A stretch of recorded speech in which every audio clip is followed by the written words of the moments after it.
सहनौ भुनक्तु सहनौ भुनक्तु सह वीर्यं करवावहै तेजस्विनावधीतमस्तु मा विद्विषावहै। ॐ शान्ति शान्ति शान्तिः। वसुदेवसुतं देवं कंसचाणूरमर्दनम् देवकी परमानन्दं वन्दे कृष्णं वन्दे जगद्गुरुम्। ॐ शान्ति शान्ति शान्तिः। ಪರಮ ಪೂಜ್ಯ ಪ್ರಾತಸ್ಮರಣೀಯರಾದ ಶ್ರೋತ್ರಿಯ ಬ್ರಹ್ಮನಿಷ್ಠರಾದ ಶಿವಾನಂದ ಸಿದ್ಧಾರೂಢ ಯತೀಶ್ವರರ ಅಡಿದಾವರೆಗಳಲ್ಲಿ ಅನಂತ ಕೋಟಿ ದಂಡ ನಮಸ್ಕಾರಗಳನ್ನು ಸಮರ್ಪಿಸಿ, ಪರಮ ಪೂಜ್ಯ ಪ್ರಾತಸ್ಮರಣೀಯರಾದ ಶ್ರೋತ್ರಿಯ ಬ್ರಹ್ಮನಿಷ್ಠರಾದ ಪೂರ್ಣಾನಂದ ಯತೀಶ್ವರರ ಅಡಿದಾವರೆಗಳಲ್ಲಿ ದಂಡವತ ದಂಡ ನಮಸ್ಕಾರಗಳನ್ನು ಸಮರ್ಪಿಸಿ, ಪರಮ ಪೂಜ್ಯ ಪ್ರಾತಸ್ಮರಣೀಯರಾದ ಶ್ರೋತ್ರಿಯ ಬ್ರಹ್ಮನಿಷ್ಠರಾದ ಸಂಚಾರಿ ಸಂತರೆಂದು ಪ್ರಖ್ಯಾತರಾಗಿರುವ ಸದ್ಗುರು ದೇವರ ಅಡಿದಾವರೆಗಳಲ್ಲಿ ಅನಂತ ಶತಕೋಟಿ ದೀರ್ಘದಂಡ ನಮಸ್ಕಾರಗಳನ್ನು ಸಮರ್ಪಿಸಿ, ಪರಮ ಪೂಜ್ಯ ಪ್ರಾತಸ್ಮರಣೀಯರಾದ ಶ್ರೋತ್ರಿಯ ಬ್ರಹ್ಮನಿಷ್ಠರಾದ ಜಗದೊಡೆಯನಾದ ಮುಮುಕ್ಷುಳಿತ ಚಿಂತಕನಾಗಿರುವ ಶ್ರೀ ಕೃಷ್ಣ ಪರಮಾತ್ಮನ ಅಡಿದಾವರೆಗಳಲ್ಲಿ ಅನಂತ ಪ್ರಣಾಮಗಳನ್ನು ಸಮರ್ಪಿಸಿ, ಪರಮ ಪೂಜ್ಯ ಪ್ರಾತಸ್ಮರಣೀಯರಾದ ಶ್ರೋತ್ರಿಯ ಬ್ರಹ್ಮನಿಷ್ಠರಾದ ಬಸವಾಜಿ ಪ್ರಮಥರ ಅಡಿದಾವರೆಗಳಲ್ಲಿ ಅನಂತ ಭಕ್ತಿ ಪ್ರಣಾಮಗಳನ್ನು ಸಮರ್ಪಿಸಿ, ಪರಮ ಪೂಜ್ಯ ಪ್ರಾತಸ್ಮರಣೀಯರಾದ ಸಂತ ಮಹಂತರ ಅಡಿದಾವರೆಗಳಲ್ಲಿ ಮಾತೆಯರಡಿದಾವರೆಗಳಲ್ಲಿ ತಮ್ಮೆಲ್ಲರ ಅಡಿದಾವರೆಗಳಲ್ಲಿ ಅನಂತ ಭಕ್ತಿ ಪ್ರಣಾಮಗಳನ್ನು ಸಮರ್ಪಿಸಿ, ಶಿವಸ್ವರೂಪಗಳಿಗೆ ತಮ್ಮೆಲ್ಲರಿಗೂ ಶರಣು ಶರಣಾರ್ಥಿಗಳು. ಪರಮಾತ್ಮನನ್ನ ಕುರಿತು ಅರ್ಜುನ ಪ್ರಶ್ನೆ ಮಾಡಿದ. ಭಗವಂತನೇ, ನೀನು ಹೇಳುವುದನ್ನೆಲ್ಲ ನಾನು ಕೇಳಿದೆ. ನೀ ಏನೇನ್ ಹೇಳಿದಪ್ಪ ಅದನ್ನೆಲ್ಲ ನಾನು ಕೇಳಿದೆ. ಅವಿದ್ಯಾವೃತ ಜೀವನಿಗೆ ಪೂರ್ವದ ನೆನಪು ಇಲ್ಲ. ಅರ್ಜುನ, ನಿನಗೆ ನಾನು ಹೇಳಿದ್ದನ್ನ ನೀನು ಮರೆತಿರುವೆ. ವಿದ್ಯಾರ್ಥಿ ಮಹಾತ್ಮನಿಗೆ ಪೂರ್ವ ಜನ್ಮಗಳ ನೆನಪಿದೆ. ಯಾರು ತಮ್ಮ ನಿಜವಾದ ಸ್ವರೂಪವನ್ನ ತಿಳ್ಕೊಂಡು ತಮ್ಮ ಆನಂದದಲ್ಲಿ ಯಾರದರಲ್ಲ ಅವರಿಗೆ ಪೂರ್ವ ಜನ್ಮಗಳ ನೆನಪು ಇದೆ. ನಿನ್ನ ಉಪದೇಶದ ಸಾರ ಕೃಷ್ಣ, ನೀನು ಪುರುಷೋತ್ತಮ. ಈ ವಿಶ್ವದ ಆದ್ಯಂತಗಳಲ್ಲಿ ವ್ಯಾಪಿಸಿದ ವಿಶ್ವ ಪ್ರಭು ನೀನು. ಅರ್ಜುನ ಕಾಣಕತ್ತೇನ? ಈ ಮಾತನ್ನ ನಾನೇನು ಅಲ್ಲಗಳೆಯುವುದಿಲ್ಲ. ನೀನು ಆಡಿರುವ ಮಾತುಗಳನ್ನ ಅದನ್ನ ಸುಳ್ಳು ಮಾಡೋದಿಲ್ಲ. ನನಗೊಂದು ಸಂದೇಹ ನನ್ನ ತಲೆಯಲ್ಲಿ ಮೂಡಿದೆ. ನನಗೇನಾಗಿದೆ? ಒಂದು ತಲೆಯೊಳಗ, ನನ್ನ ಮನಸ್ಸಿನೊಳಗ ಒಂದು ಸಂಶಯ ಮೂಡಿದೆ, ಸಂದೇಹ ಮೂಡಿದೆ. ನೀನು ಅನಾದಿಯಾದರೆ ನೀನೇನಂತ ಹೇಳ್ತಿ? ಅನಾದಿ ಅಂತ ಹೇಳ್ತಿ, ಅನಂತ ಅಂತ ಹೇಳ್ತಿ, ಅವಿನಾಶಿ ಅಂತ ಹೇಳ್ತಿ, ಅವ್ಯಯ ಅಂತ ಹೇಳ್ತೀಯಲ್ಲ. ನೀನು ಅನಾದಿಯಾದರೆ ನಿನಗೆ ಜನ್ಮ ಯಾಕೆ ಬಂತು? ಹೇಗೆ ಬಂತು? ಯಾಕಂದ್ರೆ ನೀ ಅನಾದಿಯಾಗಿ ಅಂದಾಗ ನಿನಗೆ ಜನ್ಮ ಬರಬಾರ್ದಲ್ಲ. ಅವಿನಾಶಿಯಾಗಿರುವೆ ನೀನು, ಅವ್ಯಯ ಸ್ವರೂಪ ಆಗಿ. ಆದರೂ ಕೂಡ ಜನ್ಮ ನಿನಗೆ ಹೇಗೆ ಬಂತು? ನೀನು ಅವಿನಾಶಿಯಾದರೆ ಪೂರ್ವ ಜನ್ಮ ನಿನಗೆಂತು? ನೀನು ಅವಿನಾಶಿಯಾಗಿ ಅಂದ್ರ ಪೂರ್ವ ಜನ್ಮದ ಹೇಗೆ ನಿನಗೆ? ನಿನ್ನ ಅನೇಕ ಜನ್ಮಗಳು ಕಳೆದು ಹೋಗಿವೆಲ್ಲ, ನುಡಿವ ಅಭಿಪ್ರಾಯ ಏನು? ಪುಣ್ಯ ಪಾಪ ಕರ್ಮ ಪಂಥರಹಿತನಾದ ದೇವಾತಿ ದೇವನೇ ನೀನಿರುವಾಗ ಸಾಮಾನ್ಯ ಜೀವಿಗಳ ಹಾಗೆ ಅದೆಂತೂ ಹುಟ್ಟಬಲ್ಲೆ ನೀನು? ಅರ್ಜುನ ಏನನ್ನಕತ್ತನ? ಈ ಪ್ರಶ್ನೆಗಳನ್ನ ಪರಮಾತ್ಮನನ್ನ ಕುರಿತು ಕೇಳಕತ್ತನ. ಅಜೋ ಅಪಿ ಸನ್ನವ್ಯಯಾತ್ಮ ಭೂತಾನಾಮೀಶ್ವರೂಪಿ ಸನ್ ಪ್ರಕೃತಿಂ ಸ್ವಾಮಧಿಷ್ಠಾಯ ಸಂಭವಾಮ್ಯಾತ್ಮ ಮಾಯೆಯ. ನಾನು ಜನ್ಮರಹಿತನು. ಹೇ ಅರ್ಜುನ, ನನಗ ಜನ್ಮ ಮರಣಗಳು ಇಲ್ಲ. ಅವ್ಯಯಾತ್ಮನು ನಾನು. ಹಾಗೆ ಪ್ರಾಣಿಗಳ ನಿಯಾಮಕನು ಕೂಡ ಆಗಿದ್ದರು ನನ್ನ ಪ್ರಕೃತಿಯನ್ನ ಆಶ್ರಯಿಸಿ ನನ್ನ ಮಾಯೆಯಿಂದ ಅವತರಿಸುತ್ತೇನೆ. ಅರ್ಜುನನನ್ನ ನಿಮಿತ್ತ ಮಾಡಿಕೊಂಡು ನಮ್ಮೆಲ್ಲರಿಗೆ ಶ್ರೀಕೃಷ್ಣ ಪರಮಾತ್ಮ ಹೇಳಕತ್ತಾನ. ಧನಂಜಯ, ನಿಜವಾಗಿಯೂ ನಾನು ಅಜಸ್ವರೂಪನು. ಹೆಂಗದನಿ ಅಜ, ಮತ್ತಂಗದನಿ ಅವ್ಯಯ, ಹಾಗೂ ಸರ್ವ ನಿಯಂತಾರ ಅವಿಕೃತ ಪರಮ ವಸ್ತು. ಹೆಂಗದನಿ ವಸ್ತುಗಳಲ್ಲಿ ಪರಮ ವಸ್ತು, ಶ್ರೇಷ್ಠನಾದಂತ ವಸ್ತು. ನನಕ್ಕಿಂತ ಶ್ರೇಷ್ಠವಾದಂತ ವಸ್ತು ಮತ್ತೊಂದು ಯಾವುದು ಇಲ್ಲ. ಅವಿದ್ಯಾ ಅಸ್ಮಿತಾದಿ ಕ್ಲೇಶಗಳಿಲ್ಲದ ನನ್ನಲ್ಲೇನಿಲ್ಲ? ಅವಿದ್ಯಾ ಅಸ್ಮಿತ, ರಾಗ ದ್ವೇಷ ಅಭಿನಿವೇಶ ಅವೆಲ್ಲವೂ ಕೂಡ ನನ್ನಲ್ಲಿ ಇಲ್ಲ. ಪುಣ್ಯ ಮತ್ತು ಪಾಪಗಳ ಸೋಂಕಿಲ್ಲದ ಸರ್ವೇಶ್ವರ ನಾನು. ಸರ್ವಕ್ಕೆ ಈಶ್ವರ, ಸರ್ವೇಶ್ವರ ನಾನು. ನನ್ನಲ್ಲಿ ಇವು ಇಲ್ಲ. ನಾನು ಈ ದೇಹ ಅಲ್ಲ. ಈ ಕಣ್ಣಿಗೇನು ಕಾಣ್ತದಲ್ಲ, ಈ ದೇಹ ನಾನು ಅಲ್ಲ. ಈ ಮನ ಬುದ್ಧಿಗಳಲ್ಲ, ಎಲ್ಲ ತತ್ವಗಳಲ್ಲಿ ಓತಪ್ರೋತವಾಗಿ ತುಂಬಿರುವ ಅಖಂಡ ದೇವ.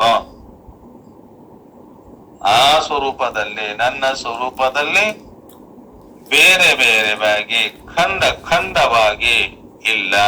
ಎಲ್ಲಾ ದೇಹಗಳಲ್ಲಿ ನಾನು ಹೆಂಗೇನೆ ತುಂಬಿದ ಅಖಂಡ ದೇವ. ಈ ಸ್ವರೂಪದಲ್ಲಿ ನಾನಂತೂ ದೇಹ ಧರಿಸಲಾರೆ. ಈ ಪ್ರಕೃತಿದಂತೆ ಅಲ್ಲ, ನಾನೇನಿಲ್ಲ.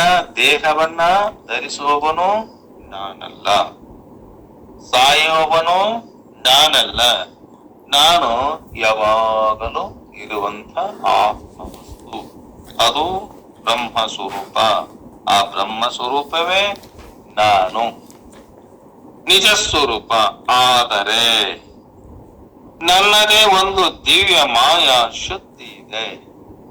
ನಂದೇನಿದೆ? ಒಂದು ದಿವ್ಯ ಮಾಯಾ ಶಕ್ತಿ ಇದೆ. ನನ್ನ ಸಾನ್ನಿಧ್ಯದಲ್ಲಿ ಬೃಹತ್ ಸೃಷ್ಟಿಯನ್ನ ರಚಿಸಬಲ್ಲ ಪ್ರಕೃತಿ ಇದ್ದಾಳೆ. ನಾ ಹೇಳಿದಂತೆ ಕೇಳ್ತಾಳಕಿ. ಪ್ರಕೃತಿ ಸತ್ವಗುಣ, ರಜೋಗುಣ, ತಮೋ ಗುಣ, ಈ ಮೂರು ಗುಣಗಳಿಂದ ಕೂಡಿರುವ ಆ ಪ್ರಕೃತಿ ಅದರ ಜ್ಞಾನ ಬಲ ಕ್ರಿಯಾತ್ಮ ಶಕ್ತಿಯಾದ ಆ ಕ್ರಿಯಾ ಶಕ್ತ್ಯಾತ್ಮಕಳಾದ ಆಕೆಯ ಮೂಲಕ ನಾನು ನನ್ನ ಸ್ವರೂಪಕ್ಕೆ ತಿಲಮಾತ್ರವು ಬಾಧೆ ಬರದಂತೆ ಅವತಾರ ತಾಳ್ತೇನೆ. ಹೆಂಗ್ ಮಾಡ್ತೇನೆ? ನನ್ನ ಸ್ವರೂಪಕ್ಕ ಯಾವುದು ಆತಂಕ ಇಲ್ಲದೆ ಅವತಾರವನ್ನ ನಾನು ಮಾಡ್ತೇನೆ. ನಾನು ಅವತಾರಿಕ ಪುರುಷ. ಹುಟ್ಟು ತೇನಲ್ಲಂತೆಂತೀನಿ ತಿಳ್ಕೊಂಡೆಲ್ಲ ಬೇರೆ ಬೇರೆ ದೇಹಗಳಲ್ಲಿ ಅಭಿವ್ಯಕ್ತನಾಗ್ತಾನೆ. ಎಲ್ಲ ದೇಹಗಳಲ್ಲಿ ನಾನೇ ಪರಿಪೂರ್ಣವಾಗಿ ತುಂಬಿಕೊಂಡೇನೆ. ಇದನ್ನ ನೀ ಚೆನ್ನಾಗಿ ತಿಳ್ಕೊ. ಅಭಿವ್ಯಕ್ತನಾದಾಗಲೂ ನಾನು ಆ ದೇಹಾದಿಗಳ ಬಾಧೆ ನನಗ ಇಲ್ಲವೇ ಇಲ್ಲ. ನಾನು ವ್ಯಕ್ತ ಆದಾಗೂ ದೇಹಾದಿಗಳ ಬಾಧೆ ಇಲ್ಲ, ಅವ್ಯಕ್ತ ಆದಾಗ ಕೂಡ ಆ ದೇಹಾದಿಗಳ ಬಾಧೆ ನನಗಿಲ್ಲ. ಮೊದಲು ಅನುಭವ, ಅದರಿಂದ ಸಂಸ್ಕಾರ, ನಂತರ ಸ್ಮೃತಿ. ಇದು ಕ್ರಮ. ಅನುಭವದ ಕ್ಷಣ ಬೇರೆ, ಸ್ಮೃತಿಯ ಕ್ಷಣ ಬೇರೆ. ಈ ಎರಡು ಕ್ಷಣಗಳಲ್ಲಿರುವ ವ್ಯಕ್ತಿ ಮಾತ್ರ ಒಂದೇ. ಇದನ್ನ ನೀ ತಿಳ್ಕೊ. ವೃದ್ಧನು ಬಾಲ್ಯದ ಘಟನೆಯನ್ನ ನೆನೆಸಿಕೊಳ್ತಾನ. ನಾವ್ ಹೆಂಗ್ ಮಾಡ್ತೇವೆ? ಶಿಶುವಾಗಿರ್ತೀವಿ, ಶಿಶುವಾಗಿ ಯುವಕನಾದೀವಿ, ಇವಾಗಾಗಿ ಯೌವನ, ಯೌವನಾಗಿಂದ ಮುಪ್ಪಾವಸ್ಥೆ. ನಾ ಬಾಲ್ಯದೊಳಗ ಇಲ್ಲೇ ಆಟ ಆಡಿದೆ, ಇಲ್ಲೇ ಸ್ನಾನ ಮಾಡಿದೆ, ಇದ ಮನೆಯೊಳಗ ಜೀವನ ಮಾಡಿದೆ ಅಂತೇನ್ ಮಾಡ್ತಾನ? ಬೇರೆ ಬೇರೆಯನ್ನ ನೋಡಿ ವೃದ್ಧಾಪ್ಯದಲ್ಲಿಯೂ ಕೂಡ ಅದನ್ನ ಹಿಂದಿನ ಘಟನೆಗಳನ್ನ ಸ್ಮರಣೆಗೆ ಮಾಡ್ಕೊಂತಾನಲ್ಲ. ಯಾವಾಗ ಮಾಡಕತ್ತೇನ? ಮುಪ್ಪಾವಸ್ಥೆ ಆವರಿಸಿದೆ, ಬಾಲ್ಯಾವಸ್ಥೆ ಹೋಗಿದೆ, ಯೌವನಾವಸ್ಥೆ ಹೋಗಿದೆ. ಮುಪ್ಪಾವಸ್ಥೆ ಬಂದಾಗ ಏನಂತಾನ? ನಾನು ಇಂಥ ಬಾಲ್ಯದ ಘಟನೆಗಳನ್ನ ನೆನೆಸಿಕೊಳ್ತಾನ ವೃದ್ಧನಾದಂಥ ಪುರುಷ. ಆ ಘಟನೆಯನ್ನ ನಡೆದಾಗ ವೃದ್ಧಾವಸ್ಥೆ ಇಲ್ಲ, ಬಾಲ್ಯಾವಸ್ಥದಲ್ಲಿ ಮುಪ್ಪಾವಸ್ಥೆ ಇಲ್ಲ, ಯೌವನಾವಸ್ಥೆ ಇದ್ದಾಗ ಕೂಡ ಮುಪ್ಪಾವಸ್ಥೆ ಇಲ್ಲ, ಮುಪ್ಪಾವಸ್ಥೆ ಬಂದಾಗ ಬಾಲ್ಯಾವಸ್ಥೆ ಇಲ್ಲ, ಬಾಲ್ಯಾವಸ್ಥೆ ಹೋಗಿ ವೃದ್ಧಾವಸ್ಥೆಯೊಳಗ ಯೌವನಾವಸ್ಥೆ ಇಲ್ಲ, ಬಾಲ್ಯಾವಸ್ಥೆ ಹೋಗಿದೆ, ಯೌವನಾವಸ್ಥೆ ಹೋಗಿದೆ. ಈಗ ಮುಪ್ಪಾವಸ್ಥೆ ಬಂದೈತಲ್ಲ, ಆ ಮುಪ್ಪಾವಸ್ಥೆಗೆ ನಂತರ ಎಲ್ಲ ಘಟನೆಗಳನ್ನ ಸ್ಮರಿಸಿಕೊಳ್ತಾನಲ್ಲ. ಅಲ್ಲೇ ಸ್ಮರಣ ಮಾಡಿಕೊಳ್ಳುವಾಗ ಮುಪ್ಪಾವಸ್ಥೆಯೊಳಗೇನಿಲ್ಲ, ಬಾಲ್ಯ ಅವಸ್ಥೆ ಇಲ್ಲ. ಬಾಲ್ಯಾವಸ್ಥೆ ಇಲ್ಲ ಅಂತ ಅಂದಾಗ ಯೌವನಾವಸ್ಥೆಯು ಕೂಡ ಇಲ್ಲ. ಎಲ್ಲೇ? ಮುಪ್ಪಾವಸ್ಥೆಯಲ್ಲಿ. ಅವೆರಡರ ಮಧ್ಯ ಅನೇಕ ದಶವರ್ಷ ನಂತರ ಆ ಎರಡು ಅವಸ್ಥೆಗಳಲ್ಲಿರುವ ಪಿಂಡ ವ್ಯಕ್ತಿ ಮಾತ್ರ ಒಂದೇ. ಶಿಶುವಾದಾಗ ಅದೇ ದೇಹ, ಯೌವನಕ್ಕೂ ಬಂದಾಗ ಅದೇ ದೇಹ, ಮುಪ್ಪಾವಸ್ಥೆಗೆ ಬಂದಾಗ ಕೂಡ ಅದೇ ದೇಹ. ಬಾಲ್ಯದ ನೆನಪು ಏನಿಲ್ಲ, ಮುಪ್ಪಿನಲ್ಲಿ ಸಾಧ್ಯ ಆಗಿದೆ. ಅದೇ ಮುಪ್ಪಿನಲ್ಲಿ ನೆನೆಸ್ಕೊಂತಾನ, ಬಾಲ್ಯಾವಸ್ಥೆ ನೆನೆಸ್ಕೊಂತಾನ, ಯೌವನ ಅವಸ್ಥೆಯನ್ನ ನೆನೆಸ್ಕೊಂತಾನ ಖರೆ. ಆದರೆ ಮುಪ್ಪಿನ ಅವಸ್ಥೆಯಲ್ಲಿ ಬಾಲ್ಯ ಅವಸ್ಥೆ ಬರುವುದಿಲ್ಲ, ಯಾವ ಜನ್ಮಕ್ಕೂ ಬರುವುದಿಲ್ಲ. ಯೌವನ ಅವಸ್ಥೆ ಬರ್ತದೇನು, ಅದು ಎಂದೆಂದೂ ಬರುವುದಿಲ್ಲ. ಯಾಕ? ಆ ಅವಸ್ಥೆಯನ್ನ ಕಳೆದತಿ. ಆಯಾ ಅವಸ್ಥೆಗಳನ್ನ ಕಳೆದುಕೊಂಡು ಮುಪ್ಪಾವಸ್ಥೆ ಹೋಗ ತಂದಾಗ ಅದನ್ನ ಸ್ಮರಣೆ ಮಾಡಿಕೊಂಡಾನಂದ್ರೂ ಕೂಡ ಮುಪ್ಪಾವಸ್ಥೆ ಬಾಲ್ಯಾವಸ್ಥೆ ಆಗಲು ಸಾಧ್ಯ ಇಲ್ಲ. ಅದೇನಿದೆ? ಪಿಂಡ ಮಾತ್ರ, ವ್ಯಕ್ತಿ ಮಾತ್ರ ಒಂದೇ.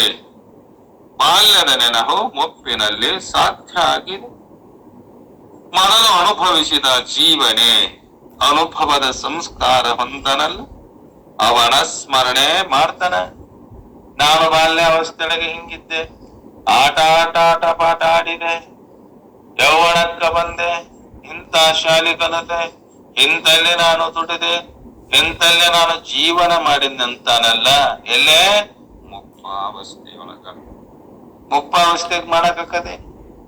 ಬಾಲ್ಯದಲ್ಲಿ ಆಟ ಪಾಠಗಳನ್ನು ಆಡಿದಂತೆ ಮುಪ್ಪಾವಸ್ಥೆಯಲ್ಲಿ ಮಾಡಕ್ಕಾಗತ್ತೇನು? ಎಂದು ಸಾಧ್ಯ ಇಲ್ಲ. ಯಾಕಿಲ್ಲ? ದೇಹದ ಶಕ್ತಿ ಕ್ಷೀಣ ಆಗಿದೆ. ಕುಂದ್ರಾಕಾಗಲ್ದು, ನಿಂದ್ರಾಕಾಗಲ್ದು, ಬಾಯಲ್ಲಿ ಹಲ್ಲು ಒಂದಿಲ್ಲ, ಕಣ್ಣು ಕಾಣಲ್ಲೋ, ಕಿವಿ ಕೇಳಲ್ಲೋ. ಅವಾಗ ನಾ ಯೌವನದಲ್ಲಿ ಬಾಲ್ಯದಲ್ಲಿದ್ದಾಗ ಹಂಗ ನೋಡಬೇಕು, ಓಡಾಡಬೇಕಂತಂದ್ರ ಮುಪ್ಪಾವಸ್ಥೆಯೊಳಗ ಆಗುದಿಲ್ಲ. ಅದೇ ರೀತಿ ದೇಹಾಂತರದ ಸ್ಮರಣೆ. ಶ್ರೀಕೃಷ್ಣ ಯಾವುದೋ ಪೂರ್ವ ದೇಹದಲ್ಲಿದ್ದ ಸೂರ್ಯನಾರಾಯಣಿಗೆ ಬೋಧಿಸಿದ. ಅವನೇ ಲಕ್ಷಾಂತರ ವರ್ಷಗಳ ಉರುಳಿದ ಬಳಿಕ ಆ ಹಳೆಯ ಜನ್ಮದ ಅನುಭವವನ್ನು ಸ್ಮರಿಸಿ ಅರ್ಜುನನಿಗೆ ಹೇಳಿದ. ಏನಂತ? ನಾನು ಸೂರ್ಯನಿಗೆ ಹೇಳಿದೆ, ಅದೇ ಸೂರ್ಯ ಏನ್ ಮಾಡಿದ? ಮನುವಿಗೆ ಹೇಳಿದ. ಮನು ಏನ್ ಮಾಡಿದ? ಇಕ್ಷ್ವಾಕು ರಾಜನಿಗೆ ಕೂಡ ಹೇಳಿದ್ದ. ನಾನು ಹೇಳಿರುವ ಈ ಆತ್ಮತತ್ವವನ್ನ, ಬ್ರಹ್ಮವಿದ್ಯೆಯನ್ನ ಹೇಳಿದ. ಅದಕ್ಕೀಗ ಸ್ಮರಣೆ ಮಾಡಿಕೊಂಡು ಅರ್ಜುನನಿಗೆ ಹೇಳಿದ ಶ್ರೀಕೃಷ್ಣ ಪರಮಾತ್ಮ. ಅಂದ್ರ ದೇಹಗಳ ಅನೇಕ ಅಳಿದರೂ ಕೂಡ ಅವುಗಳಲ್ಲೆಲ್ಲ ಅಚ್ಯುತವಾಗಿ ನೆಲೆಸಿರುವ ಚೇತನಾ ವಿಶಿಷ್ಟ ಮಹತ್ಪಿಂಡ ಮಾತ್ರ ಅದ್ವಯ. ದೇಹದಲ್ಲಿ ನಖಶಿಖ ಪರ್ಯಂತರವಾಗಿರುವಂಥ ಸಕಲ ದೇಹಗಳಲ್ಲಿ ತುಂಬಿಕೊಂಡಿರುವ ಆತ್ಮ ಚೇತನ. ಅದಕ್ಕೇನಿಲ್ಲ, ಈ ಸ್ಥೂಲ ದೇಹದಂತೆ ಬಾಲ್ಯಾವಸ್ಥೆ ಅದಕ್ಕಿಲ್ಲ, ಯೌವನಾವಸ್ಥೆ ಅದಕ್ಕ ಇಲ್ಲ, ಮುಪ್ಪಾವಸ್ಥೆ ಆ ಚೇತನ ವಸ್ತುವಿಗೆ ಇಲ್ಲ. ಅದು ಬಾಲ್ಯದಲ್ಲಿ ಹಾಗೆ ಇದೆ, ಯೌವನದಲ್ಲಿ ಹಾಗೆ ಇದೆ, ಮುಪ್ಪಾವಸ್ಥೆಯಲ್ಲಿ ಕೂಡ ಹಾಗೆ ಇದೆ. ಈ ದೇಹದಂತೆ ಅದು ವಿಕಾರ ಹೊಂದುವಂತ ವಸ್ತು ಅದು ಅಲ್ಲ. ಅದೇನಿದೆ? ಅದ್ವಯ ಇದೆ.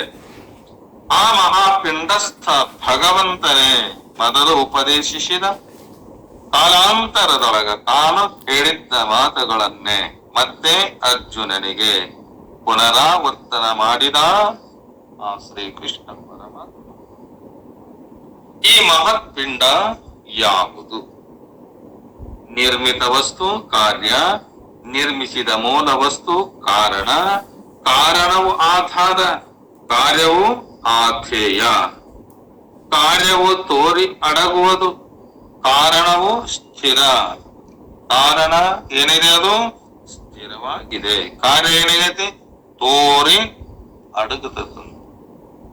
ಆಭರಣವು ಕಾರ್ಯ, ಸುವರ್ಣವು ಕಾರಣ ವಸ್ತು. ಈಗ ನಾವು ಬಂಗಾರದ ಸಾಮಾನು ಮಾಡ್ಕೋಬೇಕಾದ್ರೆ ಬಂಗಾರ ಇದ್ದಾಗನ ಕೂಡ ಕಾರ್ಯಗಳಾಗಿ, ಬಂಗಾರದಲ್ಲಿರತಕ್ಕಂಥ ಉಂಗುರ ಬೇರೆ, ಚೈನ ಬೇರೆ, ನತ್ತು ಬೇರೆ, ಗೋರ್ವಾಣ ಸರ ಬೇರೆ, ಬೇರೆ ಬೇರೆ ನಾವು ಅದನ್ನು ಮಾಡಿಸಿದ ಕುಂಬಾರ ಸುವರ್ಣ ಕಾರಣ ಕಡೆಯಿಂದ ಆ ಬಂಗಾರವನ್ನ ತುಂಡು ತುಂಡು ಮಾಡಿ ನಾನಾ ತರವಾದ ಆಕಾರ ಕೊಟ್ಟು ಬೆಂಕಿಯಿಂದ ಕಾಸಿ ನಾನಾ ತರವಾಗಿ ಸೂಕ್ಷ್ಮವಾಗಿ ಎಲ್ಲ ವ್ಯವಸ್ಥೆ ಮಾಡ್ಯಾರಲ್ಲ. ಮಾಡಿದರೂ ಕೂಡ ಅದೇನಿದೆ? ಬಂಗಾರ ಒಂದೇ ಕಾರಣ ವಸ್ತು. ಒಂದು ಆಭರಣ ಮುರಿದು ಮತ್ತೊಂದು ಆಭರಣ ಮಾಡಿದರೂ ಕೂಡ ಆ ಆಭರಣಗಳ ಆತ್ಮವಾದ ಸ್ವರ್ಣ ಮಾತ್ರ ಹಾಗೆ ಇರುವುದು. ಆ ಬಂಗಾರವನ್ನ ನಾವೇ ಮಾಡಿವೆ, ಬೇರೆ ಬೇರೆ ನತ್ತು, ಗೋರ್ಮಾಳ, ಜೈನ ಎಲ್ಲ ಮಾಡಿಸೇವೆಲ್ಲ. ಮಾಡಿಸಿದರೂ ಕೂಡ ಆಭರಣ ಬೇರೆ ಬೇರೆ ಇದ್ದರೂ ಕೂಡ ಬಂಗಾರ ಒಂದೇ. ಅದರಂತೆ ಎದ್ದು ಅಡಗಿ ಮತ್ತೆ ಎದ್ದರು ನೀರು ಮಾತ್ರ ಎರಡು ಬಗೆಯ ತರಂಗಗಳಿಗೆ ಏಕರೂಪ ಆಶ್ರಯ ಹಾಗೂ ಆತ್ಮ ಆಗಿದೆ. ಅದರಂತೆ ಪಂಚಭೂತ, ಪಂಚ ತನ್ಮಾತ್ರೆ, ಏಕಾದಶಿ ಇಂದ್ರಿಯಗಳು, ಅಹಂಕಾರ ಇವು ಕಾರ್ಯ. ದೇಹಗಳು ಈ ಕಾರ್ಯಗಳ ವಿವಿಧ ಪುಂಜಗಳು. ಇವೆಲ್ಲವುಗಳಿಗೆ ಮಹಾಕಾರಣ ವಸ್ತು ಒಂದಿದೆ. ಅದೇ ಪ್ರಕೃತಿಯ ಎರಡನೆಯ ರೂಪವಾದ ಮಹತತ್ವ ಭೂಮ್ಯಾದಿ ಮನದವರೆಗಿನ ತತ್ವಗಳು ಅಶುದ್ಧ ಆಗಿವೆ. ಇದನ್ನ ನೀ ತಿಳ್ಕೊ.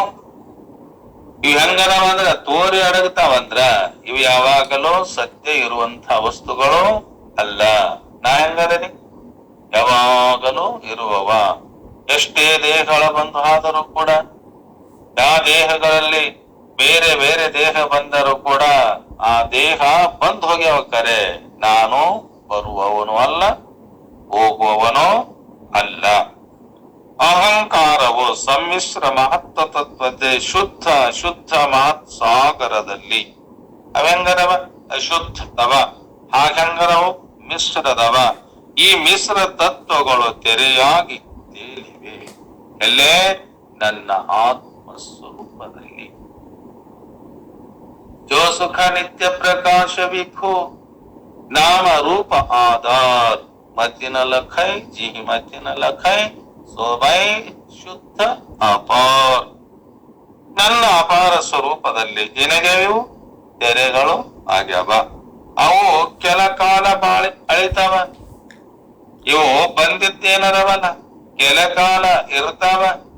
ಒಂದು ಸ್ವಲ್ಪ ಇದ್ದು ಮತ್ತೆ ಇಲ್ಲದಂತೆ ಮಾಯಕ್ಕವ. ಕಣ್ಣಿಗೆ ಕಾಣಲಾರದಂತೆ ಈ ದೇಹಾದಿಗಳು ಅಕ್ಕವ. ನಾನು ಯಾವಾಗಲೂ ಇರವ. ಜಗತ್ತು ಹುಟ್ಟುವಕ್ಕಿನ ಪೂರ್ವದಲ್ಲಿನಾದೆನೆ, ಜಗತ್ತು ಹುಟ್ಟಿದಾಗುವುದೇನೆ, ಜಗತ್ತು ನಾಶ ಆದಾಗ ಕೂಡ ನಾದೇನೆ. ಬಂದು ಹೋಗುವ ಇವು ದೇಹಾದಿಗಳೇನದವಲ್ಲ ಇವು ಎಂದೆಂದೂ ಸ್ಥಿರವಾಗಿ ಇರುವುದಿಲ್ಲ. ಅದಕ್ಕ ಹೊಸ ತತ್ವಗಳು ತೋರಿ ಬರ್ತಾವ. ಲಕ್ಷಾಂತರ ಕೋಟ್ಯಾಂತರ ದೇಹಗಳು ಆಗಾಗ ಕಾಣಬರುವ ಗುರಳೆಗಳು ಒಂದು ಕ್ಷಣ ಕಂಡು ಒಂದು ಕ್ಷಣ ಬೆಳೆದು ಮೂರನೆಯ ಕ್ಷಣ ಅಡಗುತ್ತವಲ್ಲ. ದೇಹ ಇವು ಹೆಂಗದವ ನೀರಿನ ಮೇಲೆ ಗುರುಳೆಯಂತೆ ಅದವಂತೆ. ಯಾವತ್ನಾಗ ಈ ಗುರುಳೆ ಒಡಸೊಗ್ಗತ ಗೊತ್ತಿಲ್ಲ. ಯಾರಿಗೆ ಯಾರುಂಟು ಎರವಿನ ಸಂಸಾರ, ನೀರ ಮೇಲಿನ ಗುರುಳೆ ನಿಜವಲ್ಲೋ ಹರಿಯೇ. ಇದು ಹೆಂಗಿದೆ ಈ ದೇಹಾದಿಗಳು ನೀರಿನ ಮೇಲೆ ಇರತಕ್ಕಂಥ ಗುರುಳೆಯಂತೆ. ಯಾವ ಹೊತ್ತಿನಲ್ಲಿ ಬಿಟ್ಟು ಹೊಕ್ಕವೋ ಗೊತ್ತಿಲ್ಲ.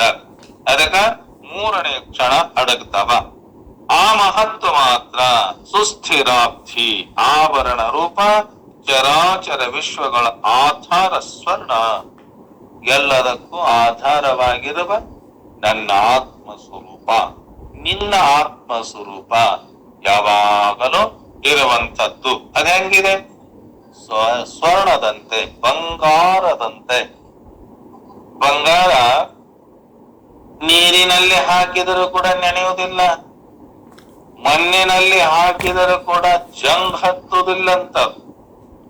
ಬೆಂಕಿ ಒಳಗ ಸುಟ್ಟರೂ ಕೂಡ ಅದು ತನ್ನ ನಿಜವಾದ ಸ್ವರೂಪವನ್ನ ಬಿಡುವುದಿಲ್ಲ. ಅದು ಸ್ವರ್ಣ.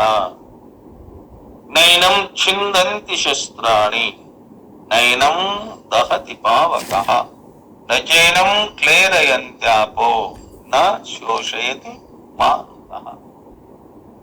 ನನ್ನ ಆತ್ಮ ಸ್ವರೂಪವನ್ನ ಏನ್ ಮಾಡಕ್ಕಾಗೋದಿಲ್ಲ. ತುಂಡು ತುಂಡು ಆದ ಅಖಂಡವಾಗಿರುವ ಅಂತ ವಸ್ತುವನ್ನ ತುಂಡಿಸಲಿಕ್ಕೆ, ಅದನ್ನ ಕತ್ತರಿಸಲಿಕ್ಕೆ ಆಗುವುದಿಲ್ಲ. ಶಸ್ತ್ರಗಳಿಂದ ಅದನ್ನ ಬೇರೆ ಬೇರೆ ಮಾಡಲಿಕ್ಕೆ ಆಗುವುದಿಲ್ಲ. ನೈನಂ ಚಿಂದಂತಿ ಶಸ್ತ್ರಾಣಿ ನೈನಂ ದಹತಿ ಪಾವಕಃ. ಬೆಂಕಿಯಿಂದಲೂ ಕೂಡ ಸುಡಲಿಕ್ಕೆ ಆಗುವುದಿಲ್ಲ, ಸುಟ್ಟರೂ ಕೂಡ ತನ್ನ ಸ್ವರೂಪವನ್ನ ಕಳೆದುಕೊಳ್ಳುವುದಿಲ್ಲ. ಹೇಗೆ ಆ ಸ್ವರ್ಣದಂತೆ. ಅದರಲ್ಲಿ ಪುರುಷ ಚೈತನ್ಯದ ಸ್ಫುರಣ ಮಾತ್ರ ಸದಾ ಇದೆ. ಈ ಚೇತನಾಯುಕ್ತ ಮಹತ್ತೇ ಮಹತ್ಪಿಂಡ ಶ್ರೀಕೃಷ್ಣ ಈ ಸ್ಥಾನದಲ್ಲಿ ನಿಂತು ಮಾತನ್ನ ಆಡ್ತಾ ಇದ್ದಾನಲ್ಲ. ಎಲ್ಲಾ ಜನ್ಮಗಳ ಹಿಂದೆ ದೇಹಗಳ ಸ್ಮರಣೆ ಇದೆ. ನಮಗ ಹಿಂದಿನ ಜನ್ಮಗಳ ಸ್ಮರಣೆ ಐತಂತೆ. ಆ ಸ್ಮರಣೆ ಸಂಸ್ಕಾರದಿಂದ ಈ ದೇಹದೊಳಗೆ ಬಂದು ವ್ಯವಹಾರ ಮಾಡ್ತೇವಂತ. ಅದಕ್ಕ ಹಂತ ದೇಹಗಳ ಸ್ಮರಣೆ ಇದೆ. ಅರ್ಜುನ ಒಂದು ವಿಶಿಷ್ಟ ದೇಹದಲ್ಲಿ ನಿಂತು ಬಾಳುತ್ತಿರುವುದರಿಂದ ಅವನಿಗೇನಿಲ್ಲ, ಪೂರ್ವ ಜನ್ಮದ ಸ್ಮರಣೆ ಇಲ್ಲ. ಆ ಅರ್ಜುನನಿಗೆ ನಮ್ ಗತಿ ಹಂಗಾಗ್ಯದಂತೀಗ. ಅರ್ಜುನನ ನಿಮಿತ್ತ ಮಾಡಿಕೊಂಡು ಶ್ರೀಕೃಷ್ಣ ಪರಮಾತ್ಮ ಇದನ್ನ ನಮಗೆ ಹೇಳಕತ್ತೇನಲ್ಲ. ಅದಕ್ಕ ಒಂದು ಸಮಸ್ಯೆ, ಪೂರ್ವ ಜನ್ಮಕ್ಕೆ ಲಿಂಗದೇಹ ಅವಶ್ಯ ಮಹತತ್ವವೇರಿದ ಮಹಾನುಭಾವನ ಲಿಂಗದೇಹ ಮಾತ್ರ ಮಹತ್ತಿನಲ್ಲಿ ಅಡಗಿದೆ. ಆ ಮಹತ್ತಿನೊಳಗ ಆ ಲಿಂಗದೇಹ ಏನಾಗಿದೆ, ಅಡಗಿದೆ. ಅವನಿಗೇನಾಗಿದೆ, ಅವನಿಗೆ ಪೂರ್ವ ಜನ್ಮ ಇಲ್ಲ. ಯಾರಿಗೆ? ಬಲ್ಲಂಥ ಜ್ಞಾನಿಗೆ, ತನ್ನ ನಿಜವಾದ ಸ್ವರೂಪವನ್ನ ತಿಳಿದಂಥ ಯೋಗಿಗೆ, ಮಹಾನ್ ಪುರುಷನಿಗೆ. ಅವನ ದೇಹ, ಲಿಂಗ ದೇಹ ಏನಾಗಿದೆ, ಆ ಮಹತ್ತಿನೊಳಗ ಅಡಗಿದೆ. ಅದಕ್ಕ ಅವನಿಗೇನಿಲ್ಲ, ಪುನರ್ಜನ್ಮವಿಲ್ಲ, ಮತ್ತೆ ಹುಟ್ಟು ಸಾವುಗಳು ಇಲ್ಲ. ಎಲ್ಲಿವರೆಗೆ ನಮಗ ನಮ್ಮ ನಿಜವಾದ ಸ್ವರೂಪವನ್ನು ನಾವು ತಿಳಿದುಕೊಳ್ಳುವುದಿಲ್ಲಲ್ಲ, ಅಲ್ಲಿವರೆಗೆ ಹುಟ್ಟು ಸಾವುಗಳು ಬಿಡುಗಡೆ ನಮಗೆ ಆಗುವುದಿಲ್ಲ. ನಾವು ಕೂಡ ಜ್ಞಾನಿಯಂತೆ, ಮಹಾನ್ ಪುರುಷನಂತೆ ನಾವು ಈ ಭವಸಾಗರವನ್ನ ದಾಟಬೇಕಾತಂದ್ರ ಏನ್ ಮಾಡ್ಬೇಕು? ಈ ಜನನ ಮತ್ತು ಮರಣಗಳ ಬಿಡುಗಡೆ ಆಗುವುದೇ ನಿಜವಾದ ಮೋಕ್ಷ. ಸರ್ವ ವಾಸನೆಗಳನ್ನ ತ್ಯಾಗ ಮಾಡುವುದೇ ಮೋಕ್ಷ. ಮೋಕ್ಷ ಇಂಥ ಸ್ವರೂಪವನ್ನ ಪಡೆದುಕೊಂಡಂಥ ಜ್ಞಾನಿಗೆ ಏನಿಲ್ಲ, ಪುನರಪಿ ಜನನ ಇಲ್ಲ, ಪುನರಪಿ ಮರಣ ಇಲ್ಲ. ಶ್ರೀಕೃಷ್ಣನು ಕೂಡ ಅಂಥ ಒಬ್ಬ ಮಹತ್ವಸ್ಯ ಮಹಾತ್ಮ, ಮಹತತ್ವ ಆ ಮಹತ್ವವನ್ನ ತಿಳಿದಂತ ಮಹಾನ್ ಪುರುಷ. ಹೀಗಿದ್ದಾಗ ಅನೇಕ ಜನ್ಮಗಳು ಹೇಗೆ ಪಡೆದ? ಅದಕ್ಕಂತಾರ ಸಮಾಧಾನವಾಗಿ ನೀನು ತಿಳ್ಕೊ. ಮಹಾತ್ಮರಲ್ಲಿ ಎರಡು ವಿಧ. ಈ ಮಹಾತ್ಮರದರಲ್ಲ, ಸಂತರದರ, ಶರಣರದರ, ಜ್ಞಾನಿಗಳದರ, ಋಷಿಗಳದರ, ಮುನಿಗಳದರಲ್ಲ. ಅವು ಅವತಾರಿ ಮಹಾತ್ಮರು ಹಾಗೂ ಅವತಾರಿ ಮಹಾತ್ಮರು ಭೌತ ಹಾಗೂ ಮನೋಮಂಡಲವನ್ನ ದಾಟಿ ಅವ್ರೇನ್ ಮಾಡ್ಯಾರ? ಈ ಭೌತಿಕ ವ್ಯವಹಾರವನ್ನ ದಾಟಿ ಮಹತತ್ವವನ್ನೇರಿ ದೇವನಲ್ಲಿ ಬಯಲಾದವರು, ಬಯಲಿನಲ್ಲಿ ಬಯಲಾದವರು, ತಮ್ಮ ನಿಜವಾದ ಸ್ವರೂಪದಲ್ಲಿ ಕೂಡಿದವರು. ಹೇಗೆ? ನೀರಿನೊಳಗೆ ನೀರು ಕೂಡಿದಂತೆ, ಹಾಲಿನೊಳಗೆ ಹಾಲು ಕೂಡಿದಂತೆ, ಹಾಲಿನೊಳಗ ತುಪ್ಪವು ಕೂಡಿದಂತೆ. ಈಗ ಹಾಲದ ಬಂದಾಗ ಆ ಹಾಲನ್ನ ಕಾಸಿ ಅವನ್ನ ಹೆಪ್ಪಾಕಿ ಅದಕ್ಕ ಹೊಳ್ಳೆ ಕೆನೆ ತೆಗೆದು ಅದೇ ಕೆನೆಯನ್ನ ಹೊಳೆ ನಾವು ಮಜ್ಜಿಗೆಯನ್ನ ಮಾಡಿ ಬೆಣ್ಣೆಯನ್ನ ತೆಗೆದು ತುಪ್ಪವನ್ನ ಕಾಯಿಸಿದರೆ ಅವಾಗ ತುಪ್ಪ ಅದೇನಾಗುವುದಿಲ್ಲ, ಹಾಲಿನೊಳಗೂ ಕೂಡುವುದಿಲ್ಲ, ಮೊಸರಿನೊಳಗೂ ಕೂಡುವುದಿಲ್ಲ, ನೀರಿನೊಳಗೂ ಕೂಡುವುದಿಲ್ಲ. ಅದರಂತೆ ಎಲ್ಲವೂ ಕೂಡ ಬೇರೆ. ಪರಿಪೂರ್ಣವಾಗಿ ಆ ಹಾಲಿನಲ್ಲಿ ತುಪ್ಪ ಏನೈತಲ್ಲ ಅದರಂತೆ ಈ ಮನೋಮಂಡಲ ದಾಟಿ ಮಹತ್ವ ತತ್ವವನ್ನ ಏರಿ ದೇವನಲ್ಲಿ ಏನಾಗ್ಯಾರವರು ಬಯಲಾದವರಲ್ಲ. ಮತ್ತೊಂದು ಮನಸ್ಸು ಹಾಗೂ ದೇಹಸ್ಥರಗಳಿಗೆ ಇಳಿದು ಬಾರದಿದ್ದರಿಂದ ಅವತಾರಿ ಮಹತ್ವರೆನಿಸ್ತಾರೆ. ತಮ್ಮ ನಿಜವಾದ ಸ್ವರೂಪವನ್ನು ತಿಳಿದುಕೊಂಡಾಗ, ಆತ್ಮತತ್ವದಲ್ಲಿ ನೆಲೆಯಾಗಿ ನಿಂತಾಗ ಅವರು ಅವತಾರವನ್ನ ಯಾಕ ಮಾಡಿದರು? ಯಾರವರನ್ನ ನಂಬ್ಯಾರ, ಅವರನ್ನ ಸ್ತುತಿಸ್ಯಾರ, ಅವರ ಸ್ಮರಣೆಯನ್ನ ಮಾಡ್ಯಾರ.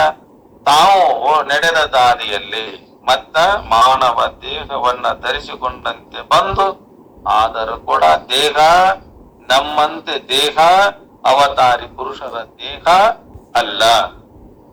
ಅದಕ್ಕೆ ನಾವು ಅದನ್ನು ಚಿಂತನೆ ಮಾಡಿ ಲೋಕ ಕಲ್ಯಾಣದ ಅತುಲ ಇಚ್ಛೆ ಇಟ್ಟುಕೊಂಡೆ ಸಾಧನ ಮಾಡಿ ಪರಮ ಸೂಕ್ಷ್ಮವಾದ ಮಹತ್ತನ್ನೇರಿ ಆತ್ಮಾನುಭೂತಿ ಪಡೆದವರು ಏನ್ ಮಾಡ್ಯಾರ? ಇವರು ಲೋಕ ಕಲ್ಯಾಣ ಪರ ಸಂಸ್ಕಾರದಿಂದ ಮತ್ತೆ ಈ ಮಾನಸಿಕ ಮತ್ತು ದೈಹಿಕ ಮಂಡಲಗಳಿಗೆ ಅವತರಿಸಿ ಬರುವುದರಿಂದ ಅವರಿಗೇನಂತಾರ?